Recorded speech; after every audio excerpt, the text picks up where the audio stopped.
parížského metra. Jaký sú? Môžete sa práve pozrieť na miestnu kultúru, ktorá tu baví ľudí. Môžete si to vychutnať.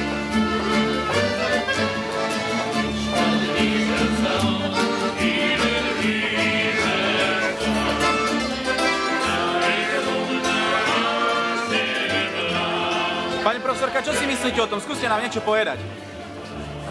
Bez komentára, hej? No, Patrik. Pani Šojka sa zriekla svojho slova a preto ho preberám ja.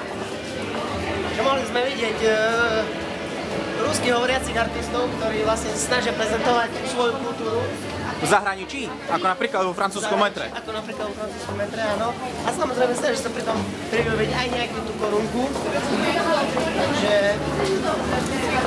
toto je odkaz pre všetkých, ktorí chcú zarobiť, príďte do metra, naučte sa spievať, tancovať alebo hrať.